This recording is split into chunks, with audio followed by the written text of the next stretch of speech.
Good afternoon. It's Lee Cassidy from Tactile Technology, and it's also one of our Tuesday afternoon favourites in the hot seat. Today we've got Jon Andrews joining us, and it might be interesting to follow his journey, but also we'll learn a little bit about cybersecurity, hopefully as well, because that's the main foray he's been doing recently, and we can also tap into a little bit of his experience and expertise in that area. So let's get Jon in. How are you doing, Jon? I'm okay. How are you, Lee? Yeah, not too bad, not too bad at all. So we like to kick off by getting a bit of background, so understand a little bit about yourself. So can you tell us, where you were brought up, your parents, what they did for a living, the kind of thing you did at school, things you enjoyed, maybe hobbies, interests, and how that moved into education and then, your first job. So kick us off with that. Big old question. So I spent the early part of my life in Ireland. My mum's Irish. So I spent first part of my life living there and sort of coming back to England and then going back there. My dad's an upholsterer, so makes and sort of repairs furniture. And he's quite a famous upholsterer as well. Like he's one of only 7 like master upholsterers in the world. He's really modest about it. And I'm like, you're one of only 7 in the world, like pretty much. I always said, what's different about a master upholsterer? Oh, it's just skill level, really. Yeah. And then it's also like he does work for the royal family and stuff like that. So he knows different techniques for repairing and making furniture from hundreds of years ago. So he first did work for the royal family for the Queen Mother, and then he started working in like the other castles and things like that. He has a Queen's warrant then, does he? Well, yeah, he has a royal seal on his van and all of this stuff. He was on a documentary like 18 months ago, talking about furniture in the palaces, and he met the Queen, all of this stuff. Like she brought him a cup of tea, so that's one of his favorites. Yeah, and I'm just like, and he's so blasé about it, and I'm like, this is amazing. You should be telling everyone. But then maybe it's a generational thing. He's just like, yeah. Some people are very modest about what they've done in their lives, aren't they? But yeah, it sounds really interesting. So you didn't want to join the family tradition and become an upholsterer then? Yeah, I'm not. I think it's 2 things. I'm not patient enough, and I'm just not skillful enough. Like he was doing a job a few years ago. He had to, I think it was like 180 pews in a church, and it's just the repetitiveness of doing that. I wouldn't have enjoyed it. Yeah, and I was from quite an early age. I used to work for him, delivering furniture, and that's quite an interesting skill to pick up, delivering furniture, because it teaches you how to pack a van. And then if you move house quite a lot, that's always a really interesting skill, and how to get furniture into houses. Like people just think, oh, you just slip in the door, but yeah, it's never that. Never ever that. And also taking sofas and the things upstairs is a life skill people should learn. So I'm really lucky. Well, I spent many years in the forces, so I was moving house regularly. And you don't collect junk. You tend to throw things away, and you keep things to a minimum what you need, because you're going to be moving in a year or two's time each time. But now I've been in the same place now 20 odd years, 23 years. So I wouldn't even like to imagine what it'd be like to actually move now. No, I've actually I moved house last year. So I was one of those people that I got a pet, I moved house, and I got an air fryer in lockdown. So nearly the whole set. Moved into a new house March, April time last year, and I've got to move again. So yeah, I'm not looking forward to that. I haven't even unpacked really from moving nearly a year ago. So I guess that's a blessing in disguise, and just throw that stuff into a moving van. But yeah, I'm dreading having to pack again. It's not as easy as you think, like you say, and moving stuff around in a property up and downstairs is a challenge. Yeah. So tell us about your education and the kind of things you had on your mind at that time. So when were you doing your education? What years? So I got into secondary school about 97, and obviously primary school before that. Had a bit of a hard time at primary school because I was just it's going to sound like such a brag, but I was quite intelligent, but the teachers didn't really recognize it. They just thought I was causing loads of issues, and I was just really bored. And it was only right towards the end of like the final year at primary school where they said, "I'll just have this work that's like 2 or 3 years," and I was more advanced isn't the wrong word, but just in the future on your educational journey. And I just enjoyed it more, and I was like quiet, and I would sit down and do it. And I was like, "Oh, I wish we'd known this years ago." You And just then needed a bit more of a challenge. and I think it speaks to a wider issue of just not everyone's the same, not everyone learns the same. People learn and ingest or imbibe information differently. So be more inclusive, I guess, in that respect. And yeah, I went to secondary school. Very quickly, sort of discovered a love for history. I just find history absolutely fascinating. Where we came from, how we got to where we're at as a society. I think the thing about history that fascinated me was the ability to challenge, I guess, the narrative of certain things. People are told that things are a certain way, and then you find out more information is actually different. And I find that really interesting, and how society bends and changes to that. And I wanted to be a history teacher. That was my first, I think that's the first job, first realistic job that I kind of focused on.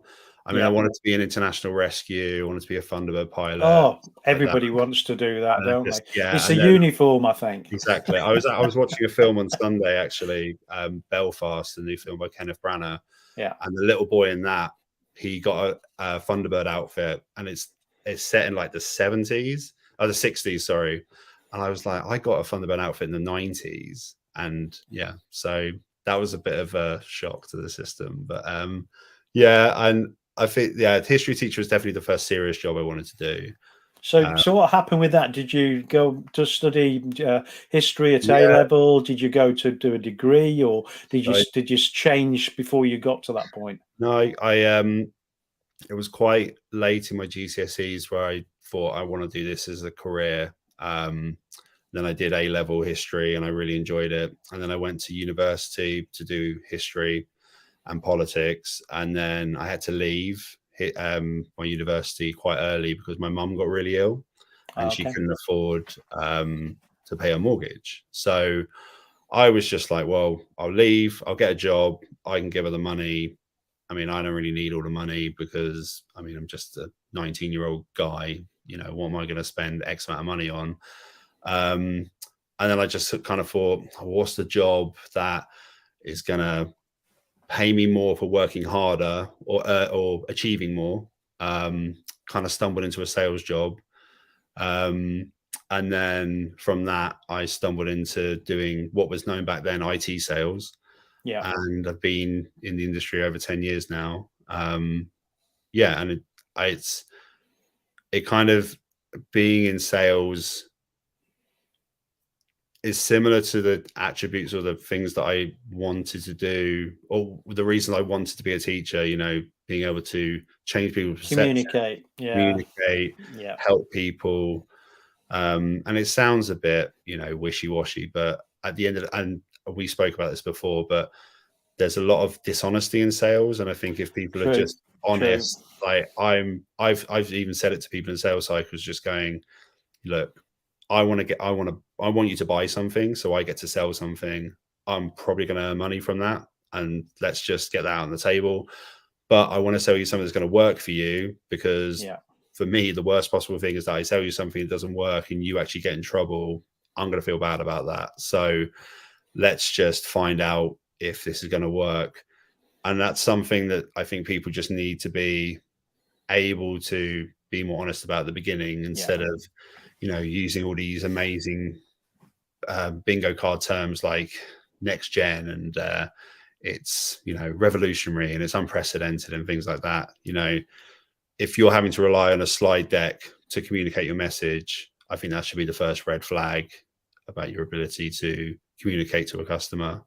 But we're going super far ahead. Yeah, so it's quite interesting though, because a lot of people feeling that salespeople are forcing them to buy things, but you can never Yeah. force someone to buy things. No. But the other thing is, it's the integrity of the individual as well, like you say. That I wouldn't want someone to buy something from me that wasn't right for them, because they're not going to use it very long. Especially if it's delivered as a service, so they're going to cancel the contract and it's going to Mhm. end. So what's the value in it for me? What's the value in it for them? And it's really got to be a relationship that works both ways, hasn't it? Yeah. The Yeah. thing is So though, yeah, yeah, and the thing is though as well, this world that we operate in is very small. It's very incestuous. So yeah, if you are that type of person that sells bad stuff to good people, you'll get found out quite quickly, and yeah. you probably won't be able to continue doing that for very long. So And there are people out there, though. Yeah, yeah, over the years I've worked in the IT industry, I've met with and people like that, and the challenges you get with them. And it's a bit like the old double glazing salesman yeah, attitude. I'll sell you the earth for peanuts. Yeah, yeah, but a lot of times then the earth isn't quite what you're expecting it to be, and actually the peanuts become a little bit more expensive, or it just yeah. doesn't deliver in the end. Yeah, and Yeah, I think as well, like to even expand upon your analogy, is that um, a lot of people going down the tact of saying to customers, "You've got to rip out and replace." yeah, Um, I, I mean, I'd be really wary of a solution on both sides of the argument or the both sides of the conversation where you'd have to replace something. If you can't enhance what people are doing, that'd be a big question mark for me. yeah. You know, it's people don't make technological decisions without emotion attached.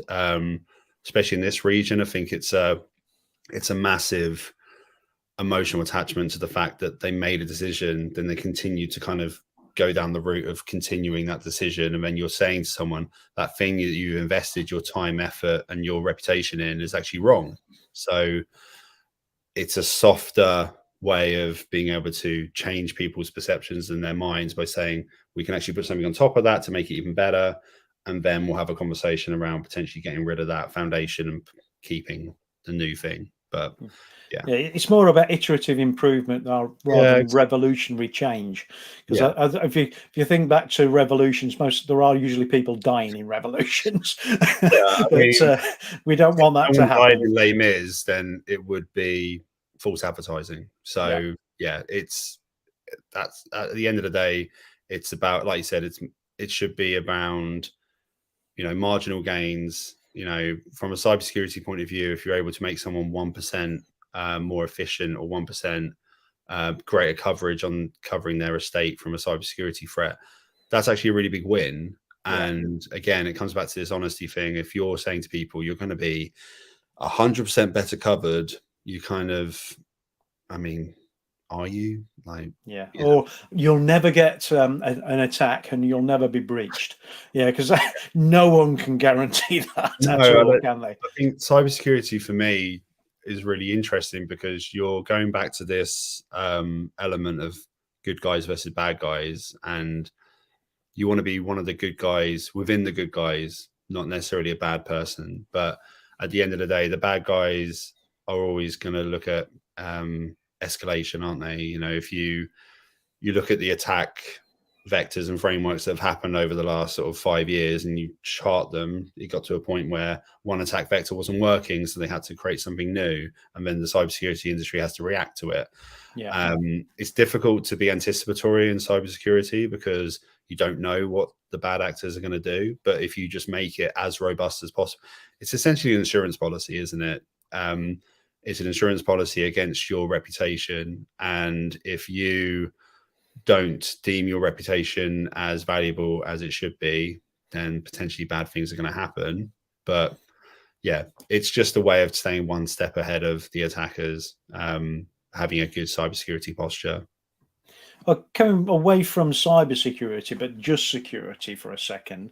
If you think about the car industry, they were moving towards trying to make things easier for the driver or the passenger, and moved on to this keyless entry business. Yeah, Who would have thought the bad guys would have thought, actually, that's a great thing. What we can do is create some kind of electronic relay so we can make the car think your keys are actually at the car, and then we can steal your car.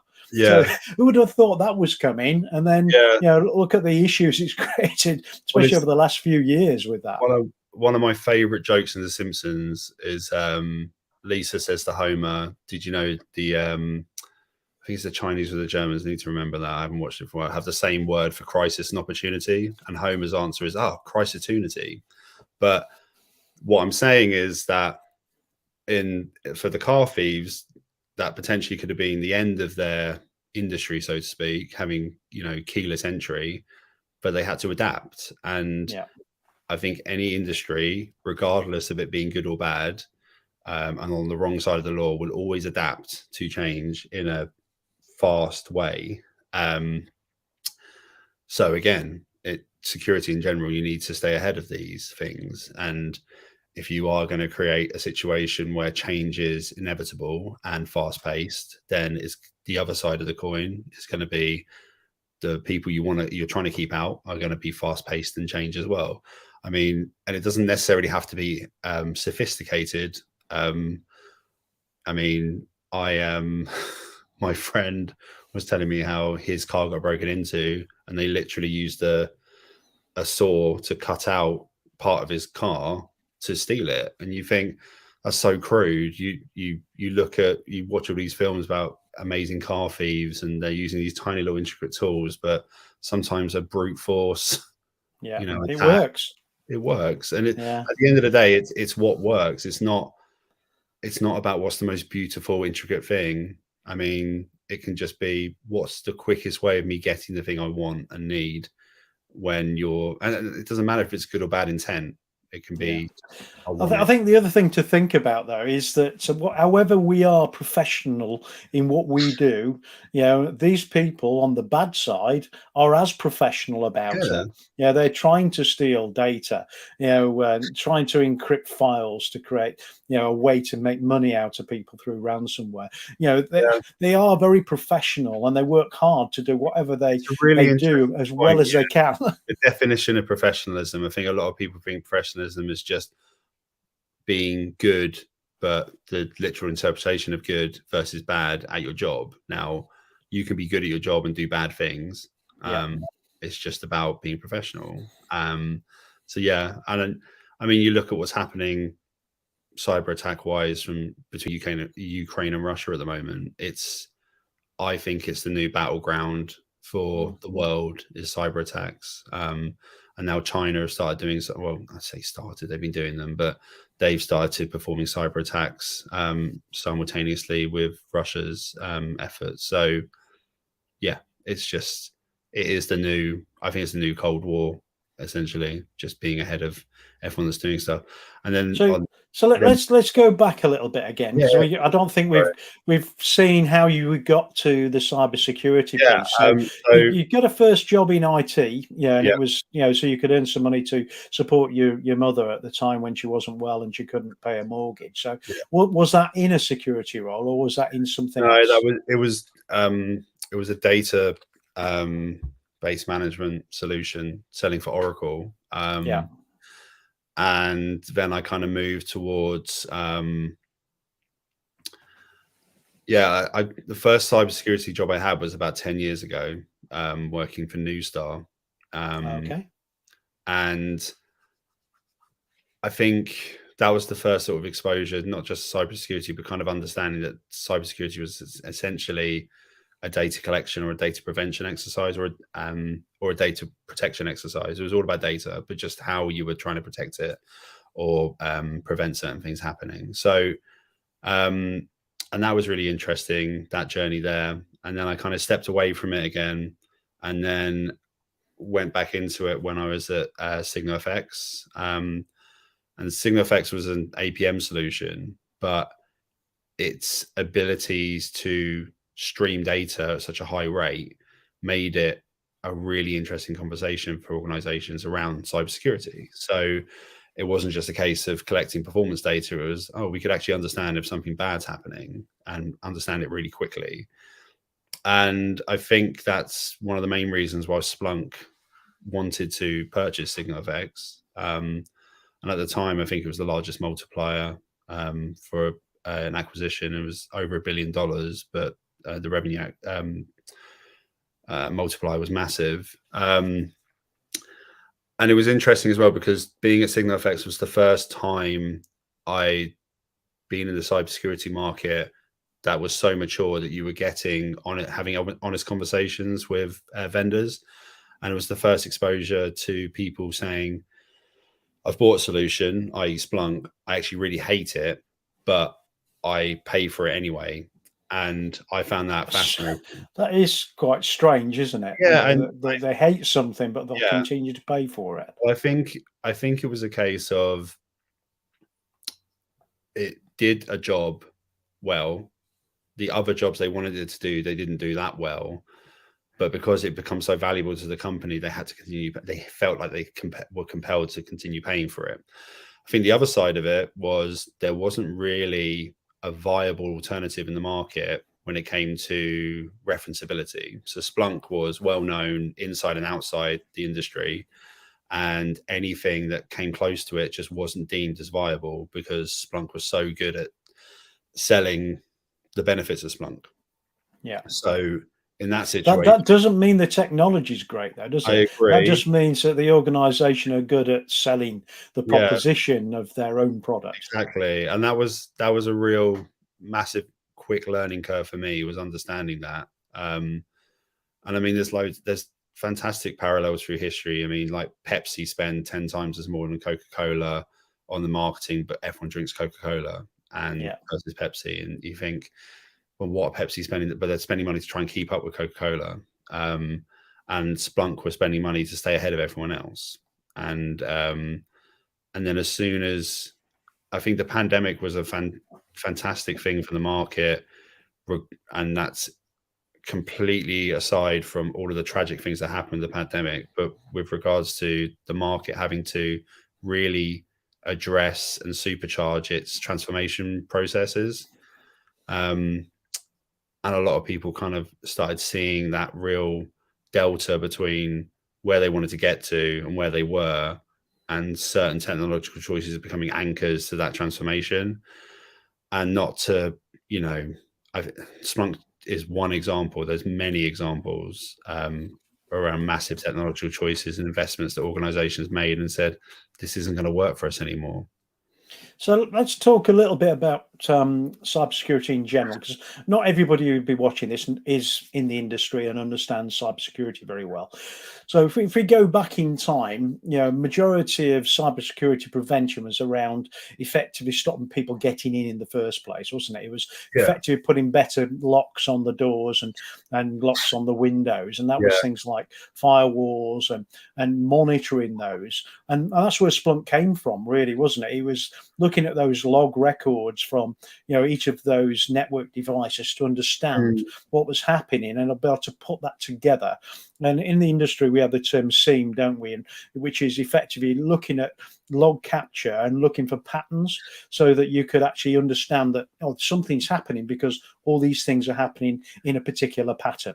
And that's where really cybersecurity became a little bit more sophisticated, wasn't it? Rather than just being the lock. So how do things progress from then? Because things are very different nowadays, aren't they? I think for me, there's two things that kind of happened simultaneously. So I think it's interesting that it used to be referred to as IT security, and then it changed to cybersecurity. And for me, what that means is that IT security was, as you said, around retrospective action and not prevention. So it was a case of saying, well, something bad happened. Let's find out what it was so we can try and make sure it doesn't happen again. And that was IT security. And then as the market evolved, as the world evolved, essentially to become more quick, things were becoming instant and instantaneous, and things were becoming simultaneous as well. that became cybersecurity. So it was a case of, I need to know what's happening now, why it's happening, what I can do to stop it happening now. And that retrospective versus anticipatory to the journey of prevention, I think we're just on the cusp of anticipatory to prevention there, and moved away from, I mean, there's still retrospective actions that people can perform and do, obviously within cybersecurity, but I think it's moved along that way. So that's more like the forensic work, isn't it? Looking at what happened afterwards, similar to, somebody breaks into your house, they'll come round and they'll identify how they got in. They'll look at taking fingerprints so they can maybe track down who the particular individual was. They'll look at the MO, what type of things are they stealing and how they're going about it. How did they pick? Why did they pick you and not other people? And those are that post activity, that the police would do, and something like that. So what we're talking about now is actually how we can actually understand and prevent it happening in the first place. So, isn't it? So not just having the better locks and a better alarm, but actually understand and see what's happening and actually prevent the attack at the time it's actually the attack happens. I think the questions have changed as well that you need to ask customers. Instead of what are you trying to stop, is what you're trying to protect. And everyone's trying to stop attacks, and they'll go through a list of attacks they want to stop and things like that. But actually asking people what they want to protect, I mean, it gives you a sense of value of what they value, but also you're saying to people, well, this is what you need to do in order to protect that stuff. I always find that a fascinating question to ask people, because sometimes you get answers that you never would have thought about. So what's the strangest answer you've had then? That made you think, oh, that wasn't what I was expecting? So I remember I've talked to large financial institutions, and you think, well, they're going to protect their money or they're going to protect their brand. A large financial institution said, no, it's IP. And I said, what? Sorry. I was like, I don't understand what intellectual property you have as a bank. I was like, I'm just being completely honest. Maybe I'm being completely stupid. And they said, no, our IP is our ability to perform at a level that is deemed better than anyone else. Now, I would have attributed that to brand, but apparently to them it's not. And a lot of large financial institutions deem themselves as technology companies that just happen to deal with money, as opposed to being banks. And this is why it's always fascinating to ask not necessarily challenging questions, but very different questions. And I think that's why I enjoy working in this industry quite a lot, because you can, at the moment, we're focusing on talking to large financial institutions, but because of the type of questions we're asking, we're getting very different answers from all of them.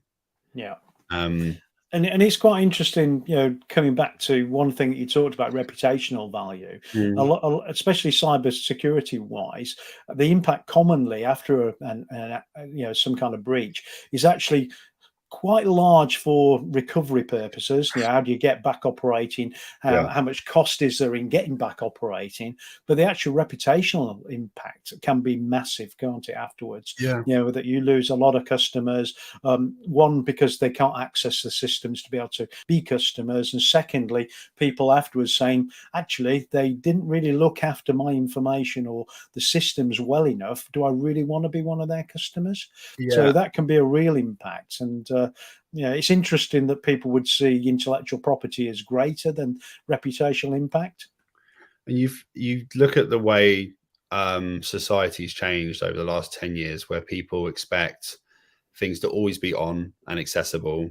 And if they're not, they want to be compensated accordingly. I think that's right. I mean, we live in a world where the internet in general is something that we all rely on for our daily lives. And if certain aspects of it are kept away from us because of, and I'm going to use this term, an organization not being able to protect itself accordingly, the knock-on effect is that me as a customer who pays their money can't use their service. So, and as you alluded to, if I'm not compensated or looked after the fact, then I'm going to go somewhere where I'm going to be able to use a service when I want to, and B, if I can't, I'm compensated accordingly, because then the two negate each other. So yeah, I mean, there's loads of recent stories around outages and companies, and I mean, it doesn't necessarily have to be a financial compensation. It can just be just even an acknowledgement that you've done something wrong. Yeah. And some companies find that even difficult to do because they feel it would go against their brand. So yeah, it's a weird situation for people to be in.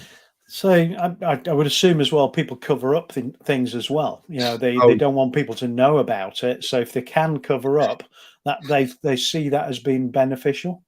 so yeah, I remember going to a meeting about 8 9 years ago. I'm not going to say who it was with, but a large media company, and I've been trying to get into this company for ages, and then out of nowhere, this CTO sent me a meeting invite back saying, "Yeah, you can come in tomorrow." I was like, "Wow, okay." Went Yeah, in and there met. must have been a reason then. Well, this is the thing. So, like, we went in. I thought it was just because I've been pestering him, and he suddenly gone, "Yeah, fine." Went in, met, really great. We were walking back to the elevator, and he said, "Oh, he said, what were the exact words he used? It wasn't, you might have heard. It was like, oh yeah, you may be aware that we had a massive data breach last night." And I just said, "No, I wasn't actually." Said, "I actually had no idea." And he said, "Yeah." He said, "We're trying to keep it quiet." And I said to myself, I thought, that's really interesting that probably one of the largest media companies in the world doesn't want people to know that something really bad happened to them. Yeah. And then you think there must be, especially recently, like there hasn't been any massive ransomware attacks on big companies, and you think there must have been, and they Yeah. must have. And it might be like an interesting task to go through people's like financial reports or their 10Ks and see if there's like a line item on there that's just miscellaneous for, that's potentially could be for ransomware payments to ensure that certain data doesn't get out into the ether. But yeah, It also makes you think as well how many people, instead of going down the route of actually fixing the problem and making sure that they are not susceptible to some kind of breach, actually insure against a breach instead. And they feel that insurance is a better approach than technology. That'd be yeah, quite interesting. I think, yeah, it's an interesting question. I think as well, I think a lot of companies, or I mean, getting to the realms of psychology now, but I think a lot of people don't want to admit there's a problem, because admission of a problem, it admits a mistake. Yeah. And someone's got to be blamed for a mistake. And then you've got to, and this goes back to the point I was trying to make about Splunk and other vendors like that, is that people have to make an admission that, yeah, we made a mistake picking that or sticking with that, and now we need to pick something else that's going to help us better.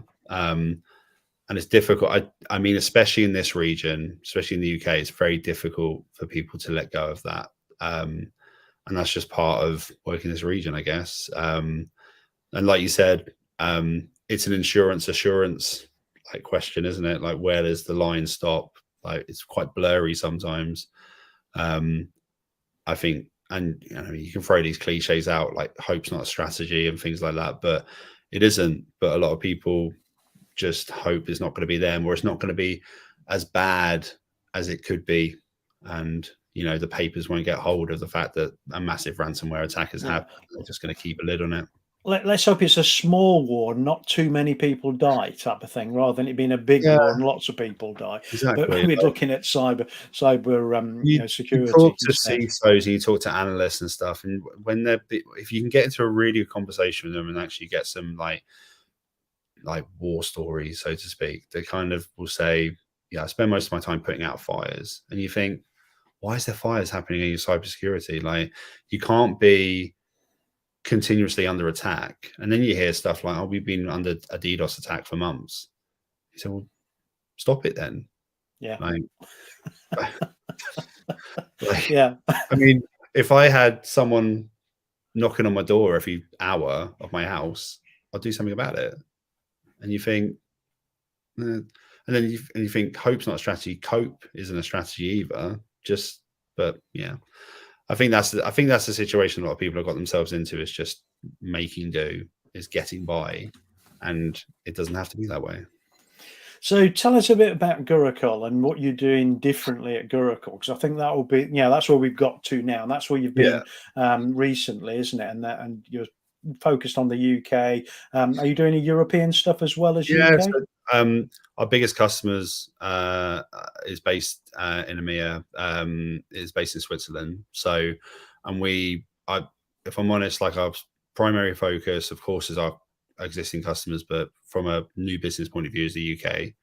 And then a secondary, tertiary focus is the rest of Europe. We're doing some great work in North Africa. We're doing some great work in the Middle East as well, which is fantastic. I think a lot of the initial challenge is making people who operate at Gurukul outside of Europe understand that EMEA is made up of nearly an infinite amount of countries, cultures, different ways of doing business. So, and that for me is really exciting because every conversation can be different.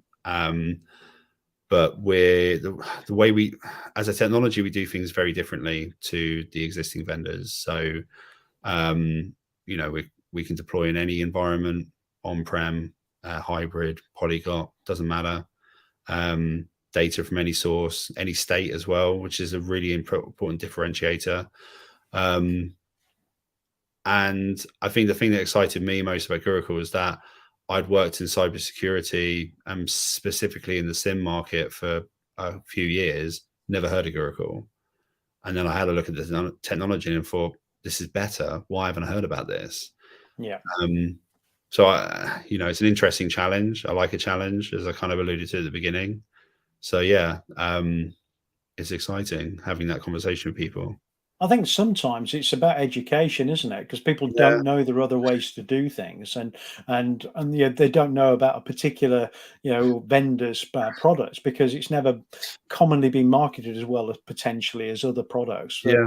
But sometimes, like you said, between like Coca-Cola and Pepsi, you know of one because everybody uses it, and you know of another one because it's marketed well. Yeah. But sometimes you have the best secret in the world, and it's a really good technology, but you don't hear of it because it's not being educated as well as it could have been in that particular market. I totally agree. And like the reason I wanted to become a teacher was because I didn't want to change people's minds. I wanted to change people's perceptions.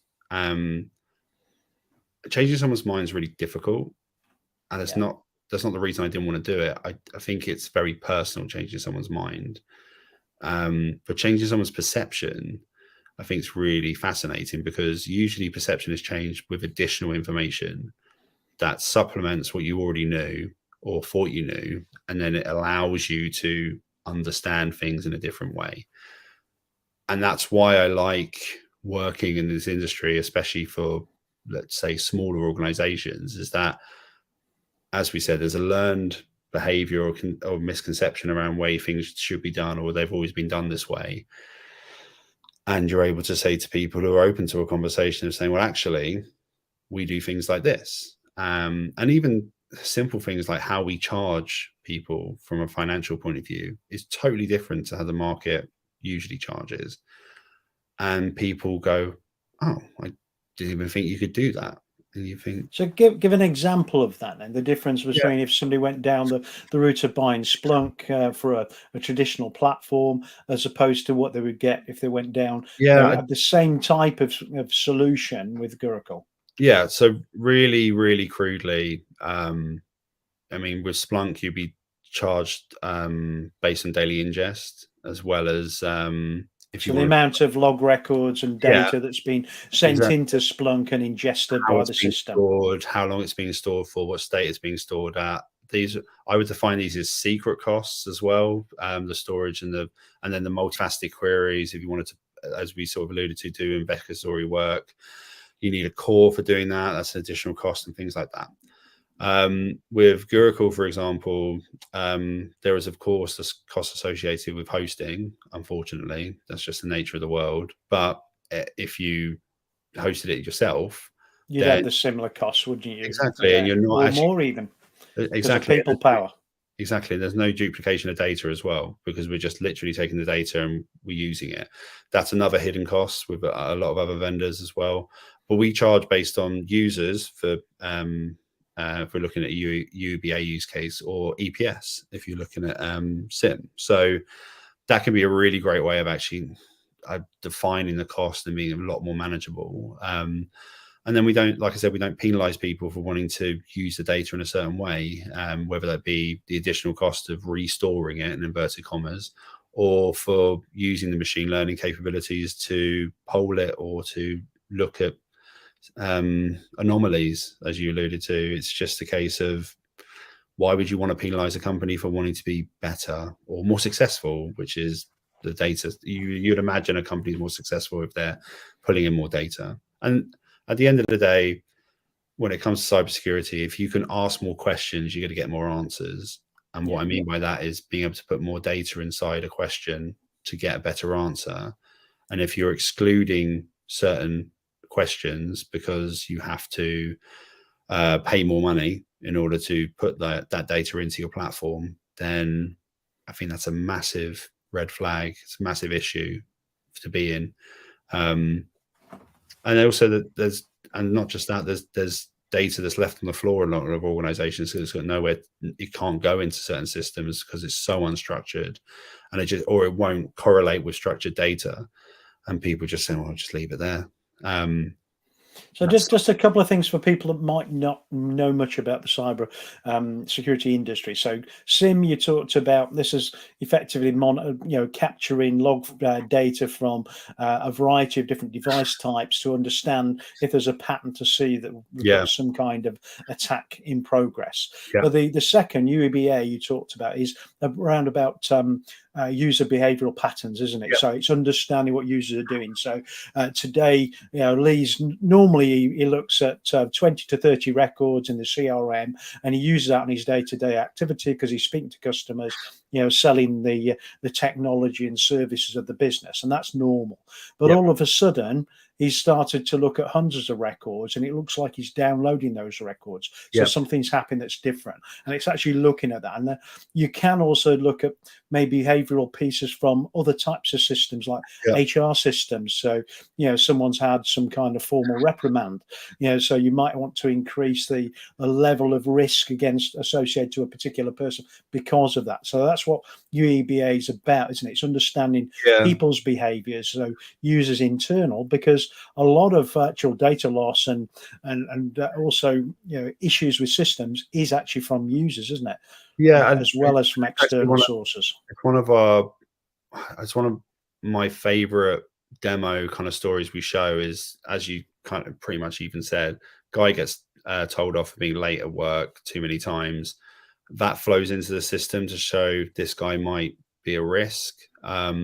And then also all this other sort of behavior rolls into that sort of risk score as well, saying he started screenshotting stuff, he started sending it to a personal email address, he started accessing systems that he has access to. And that for me is the interesting part, is that if he was trying to access systems that he didn't have access to, he A, wouldn't be allowed, and B, it would show up saying he's trying to get into this. But the fact that his behavior has changed, that's within the parameters of acceptable behavior, but it's different to what this person usually does, is something you want to have a look at. And they've started uploading things to Dropbox, and then they've started looking at job sites, and it's no longer a case of just, oh, well, this guy might leave. It's, as you said, this guy it might be a flight risk with sensitive data. And I mean, people go from one job to another all the time, and they take information with them, but to actually sort of scrape a load of data from an organization, I mean, you want to try and prevent that as much as possible. So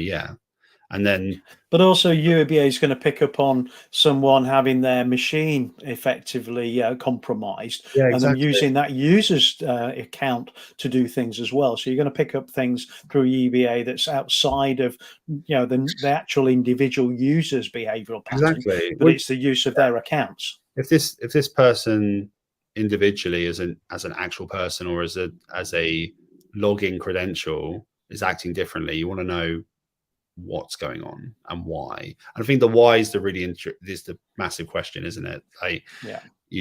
When you talk to analysts, that's what they're looking for, is the why, because if they don't know why, then they can try and mitigate, but mitigation is not really a strategy. It's a you know, it's like putting a band-aid on. You're still going to leave a scar. So let's try and prevent the scars by ensuring that cuts don't happen. You don't have to use a band-aid, things like that. That's it. So I think we're coming towards a natural end to what we're talking about at the moment. So any of the things that you want to throw in about Gurukul specifically before we move on to a couple of questions I've already primed you with before? No, I've just been really happy or excited by the conversations we've had with people where we've been talking to them and they've always thought this was the way we've always done things, so this is the way to go usually. And then we just dropping a few things that we've kind of been discussing about, saying, oh, we ingest data in any state, or we do this, we do that. And people go, huh, that's really interesting. And we've started having some really great conversations with some really big entities now, which is great. If I had to say one thing, is don't be put off about the fact that you didn't hear of us. That's on us, because we're not amazing at marketing. We're getting better at it. And we're going to be much better at it going forward. I mean, I would just say there's a reason why we debuted in the Magic Quadrant when we entered from Sim. So judge us on our technology, not our ability to shout about it. Okay, great. So as we're going along, we've been dropping some details on the screen. So we've had, Gurukul's website. We've also had some information about, Jon's LinkedIn account. So if you're interested in speaking to Jon about anything we've discussed so far around cybersecurity and also the difference between Gurukul and the traditional platforms for this, please contact him. We also are working with Jon as well and Gurukul. So also, you can contact us. We'll have our email pop up in a little while about these sessions, but also, you can contact us about Gurukul as well. We've also got other sessions this week and next week as well. So we've got Dan Hoff Rodriguez on Thursday at 2:00 if you want to join us for that. But also next week, we've got Katya Mullins, and we've also got Mike Dingley joining us on Tuesday and Thursday next week. So, please join us for some of the other sessions that we're doing. Rachel and my email are on here now. So if you are interested in what we've been talking to with Jon, you can contact us or contact Jon directly. But if you do it, contact me directly, tell him you actually found out about it through us, and that gives us something as well. So it's a benefit to us in that respect.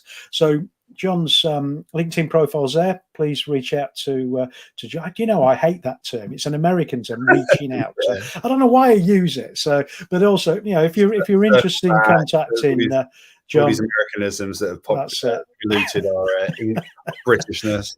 Yeah, we've been polluted by Americanisms, aren't we? So, Jon's details, LinkedIn profiles there. Contact Jon if you want to directly as well. I'm sure he'll be happy to connect and communicate with you anytime. So I mentioned before, I'd primed you with a couple of questions, and the questions are what we finish every session off with is, what's the best meal you've ever had? Where was it? What was it? And why? So, tell us the best meal you've ever had, where it was, what it was, and why. All right. I'm trying to think. There's either a really nice answer or a bit of a funny one. I don't know what one you want me to go for. Your choice. This is you making the decision. I'll go with the funny one. Okay, so the best meal I ever had was New Year's Day, like 15 years ago, must have been. Okay. Because I went out the night before, me and my brother got incredibly drunk, and then we forgot that my dad had said he was going to take us to a Reading football game the next day. Oh yeah. And we were so unwell. Like, I think my brother fell asleep in the shower the next day. That's how hungover he was. And we got to this game, and my dad, he's an avid fisherman, so he's got all these amazing tools and like gadgets and stuff. And he had this amazing thermos that had these incredible sausages inside them. And me and my brother just devoured them, and it was the nicest meal at the nicest time for that. The game was actually was cancelled because it was raining so much, so we made that journey for no reason. But yeah, that was a particularly nice meal. It's quite interesting, with that's why I'm asking these questions, because food ties us to emotion in a lot of cases, because we Yeah, associate food with specific emotions of pleasure, of romance, as we're coming up to the 14th and Valentine's Day. So we've got this association with things, but it ties us to that point in time as well. yeah, And now it doesn't matter how many years ahead, 15, 20, 50 years ahead, we can still link back to that. yeah. I have a great memory of I used to teach at RAF Cosford. I was in the RAF Mm, for quite a number of years, and 93 to 96 I used to teach in Fulton Block, and I used to teach the flight simulator engineers. And we used to, for every course that were with us, and they were with us nearly a year in total, but the different sections, and my sections was about 12 weeks worth of training I used to do with them. And we used to take them down to RAF St Morgan, which is quite small now. It used to be quite a big Nimrod mm, base, and we had, maritime Nimrods flying from there, going all over the place, looking for the Russians in the submarines and things. But it's quite close to Newquay. So mm. we go down there with a load of surf canoes. We used to take a 14-foot Enterprise dinghy and that. And we used to spend a week drinking at night. And so in the morning, it was quite interesting, some of them. But then we'd be on the beach normally at 6 in the morning, and we'd Yeah, have our ration pack. So we'd mm, be lighting up some solid fuel burners, and you've got water and the ration pack in there. So like bacon and beans. So it's beans mm. with little bits of cooked bacon in it. You're just reheating it effectively with Yeah, yeah, a steaming cup of tea, watching the sunrise on a summer's morning at St Morgan, just down into Newquay, was an amazing experience, and I'll yeah, never forget doing that. And I'm sure a lot of the guys that went on it with us won't forget that as well. But it's interesting how food ties us to a point in time, isn't it? And a person or people that were there yeah. at that particular event. So, Like for me, it's the sorry. same with music, isn't it? Like I think Yeah. you can hear a certain song and it can just literally transports you to a point in time. I find that really interesting. Yeah, I think it's how our memory works, isn't it? It's about patterns. We're effectively a lattice of neurons Yeah, that make patterns, and patterns fit together, don't they? So things like yeah. food and smell and sight and sound link us to those moments that have They're been just core patterned. memories, aren't they? Yeah, they Yeah. just stay with you. That's it. So the other one was tell us about something that you've done that's adventurous. Then, so we've had people going out jet skiing with sharks. We've had people bungee jumping. We've had all sorts of strange things so far. So Yeah, what would you say is adventurous for you? Because it doesn't yeah, have to be what's adventurous for other people. yeah. So I've got three. So one was being able to climb Tabletop Mountain in Cape Town. That was just to say I've climbed the mountain, which is really nice. I went whitewater rafting when I was like 16 in Idaho, which was fantastic. I'd recommend it to anyone. We've You had a spend, couple of people mention whitewater yeah, rafting recently.